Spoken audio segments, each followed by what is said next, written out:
Exodus chapter 21. If you buy a Hebrew servant, he is to serve you for 6 years. But in the 7th year he shall go free, without paying anything. If he comes alone, he is to go free alone. But if he has a wife when he comes, she is to go with him. If his master gives him a wife, and she bears him sons or daughters, the woman and her children shall belong to her master, and only the man shall go free. But if the servant declares, I love my master and my wife and children, and do not want to go free, then his master must take him before the judges.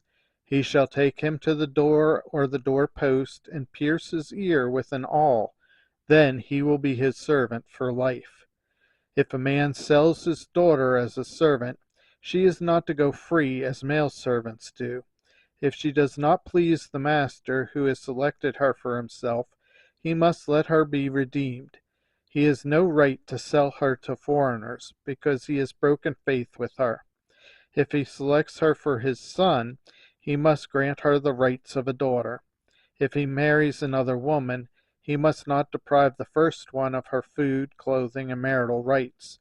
If he does not provide her with these 3 things, she is to go free without any payment of money. Anyone who strikes a person with a fatal blow is to be put to death. However, if it is not done intentionally, but God lets it happen, they are to flee to a place I will designate. But if anyone schemes and kills someone deliberately, that person is to be taken from my altar and put to death. Anyone who attacks their father or mother is to be put to death. Anyone who kidnaps someone is to be put to death, whether the victim has been sold or is still in the kidnapper's possession. Anyone who curses their father or mother is to be put to death.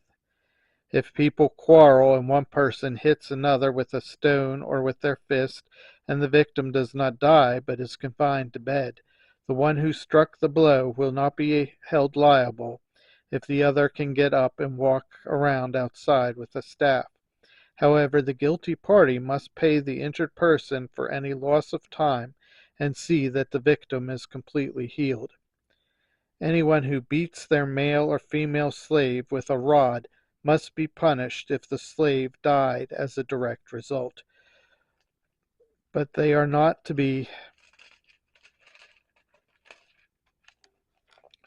punished if the slave recovers after a day or two, since the slave is their property. If people are fighting and hit a pregnant woman and she gives birth prematurely, but there is no serious injury, the offender must be fined whatever the woman's husband demands and the court allows. But if there is serious injury, you are to take life for life, eye for eye, tooth for tooth, hand for hand, foot for foot, burn for burn, wound for wound, bruise for bruise. An owner who hits a male or female slave in the eye and destroys it must let the slave go free to compensate for the eye, and an owner who knocks out the tooth of a male or female slave must let the slave go free to compensate for their tooth. If a bull gores a man or woman to death, the bull is to be stoned to death, and its meat must not be eaten, but the owner of the bull will not be held responsible. If, however, the bull has had the habit of goring and the owner has been warned but has not kept it penned up, and it kills a man or woman, the bull is to be stoned and its owner also is to be put to death. However, if payment is demanded, the owner may redeem his life by the payment of whatever is demanded. This law also applies if the bull gores a son or daughter.